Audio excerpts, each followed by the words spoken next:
On today's episode of the Cryptoverse Market Roundup, Bitcoin Cash finally stops tumbling in price, Bitcoin sets another all-time high, and we'll do an overview of all the various charts for the major coins. All of that coming up in today's episode of the Cryptoverse Market Roundup, so stay right there.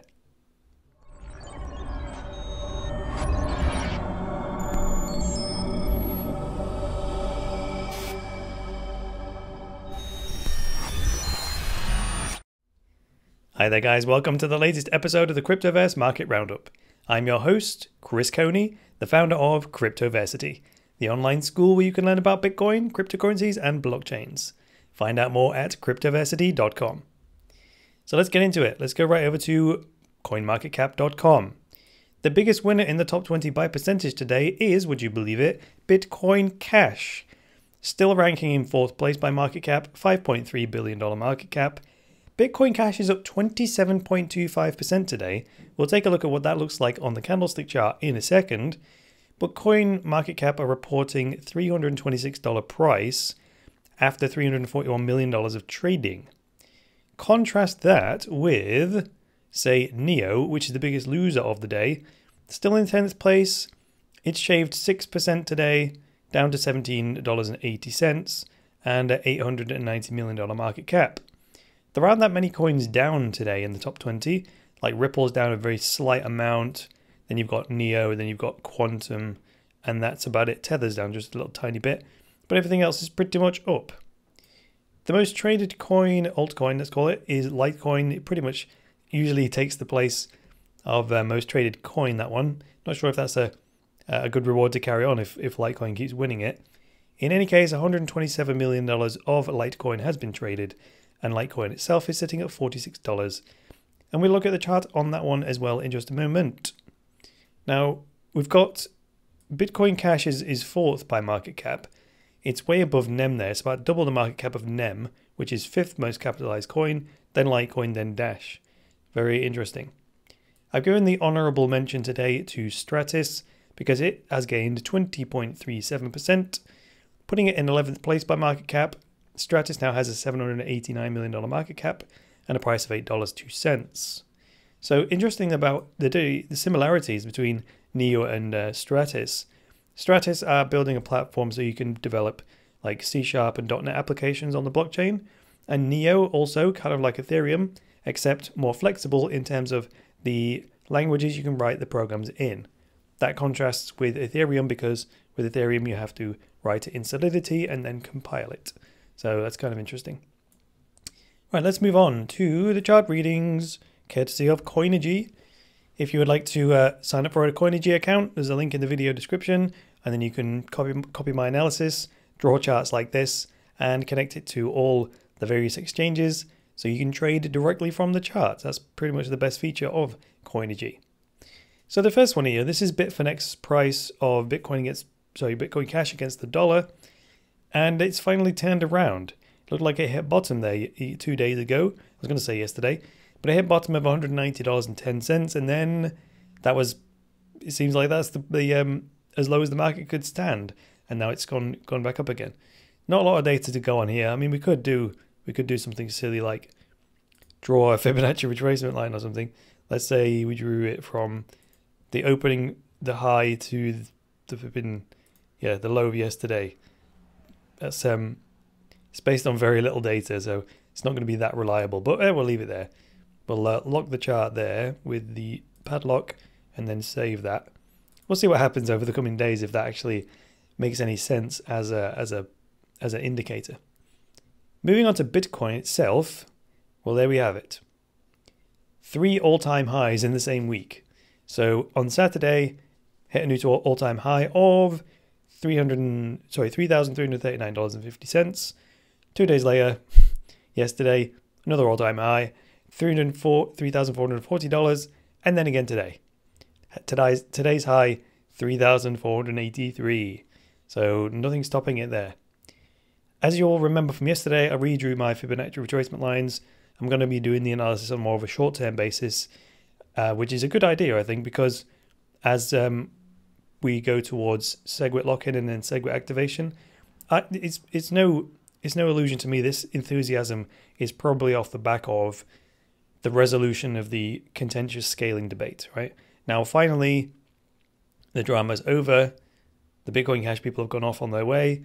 The Segwit people can now get on. So what's been stopping Bitcoin from getting moving, getting upgrades, moving forward, that resistance has now been removed, and yes, enthusiasm has returned. So let's have a look what else we've got here. It's clearly in long territory right now. We're above the moving averages. Both moving averages are trending upwards. And I've drawn the previous high here at 3,000 as I call it my support level. If we do get a pullback, I would expect it to pull back to 3,000, test it, and then go off again. Although I would have said that after the breakout on Saturday, but it's continued to go up. So I would like it to pull back so we can get in, but there's nothing really stopping it at the moment, and there's nothing historical to do analysis on. So we'll just have to wait and see until it turns around. Moving on from there, having a quick look at Dash. A gentle move up for Dash. Nothing really to report on that other than what I've said before about my target for Dash being about $210 is the next stop for Dash, I reckon. And then the support for Dash is 183. Is it 183.50? Let's zoom out. $183.53 is around about where the support line is. So if you wanted to buy some Dash, that would be the area that I would get into if the price came back down. Onto Ethereum. Similarly, after it broke out of its little channel there that I drew, it also broke out of one of its Fibonacci retracement levels. That would be the 50% level at $248. And it's now slowly moving up. And it's moving up to the next target that I would look at, which is $286.75. So that would be the next stop, or the time to take a bit of profit if you'd got in at the breakout. LiteCoin, on the other hand, we need to zoom out a bit more to see what's going on with LiteCoin. There's a support line there with the 23.6% Fibonacci level. That's at $43 at the bottom. I did have the top at $50. However, if we look more recently, I could probably draw another horizontal resistance line right there at it's about $47.20. And that seems to be a resistance line with more interaction. See these two highs more recently, and then from the 22nd and the 23rd of the month, and the 21st even, and then previous to that, the 12th and the 13th. So that's probably going to be a stronger line of resistance. And a good way to represent stronger lines of resistance or weaker is by making the lines thicker or thinner. So depending on the amount of confidence you have in the line, right? So I'm going to thin out the one at $50 because that's, at the minute, there's less interaction on that historically. The only reason I say $50 is it's one of those round numbers, which is what I call psychologically significant. In terms of trend for LiteCoin is still obeying its medium-term trend line here. And unlike Bitcoin, it hasn't broken it. Bitcoin broke it and sort of resumed it, but LiteCoin's trend line is pretty much perfect, and it hasn't really had much pause in the way of its moving averages turning down. The 50 did flatten out a little bit there, but not for long, right? So they're both trending up, prices above the moving averages, so definitely long positions for LiteCoin in my opinion. And then finally, let's have a quick look at Monero, see what it's doing. It has moved up a bit and has broken out of one of its Fibonacci retracement lines.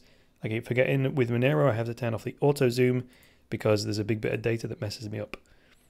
So the line that Monero has just broken out of is actually 23.6% Fibonacci level, which coincides with the $50 mark, which is nice. Now I would imagine now that that $50 mark is going to provide some support.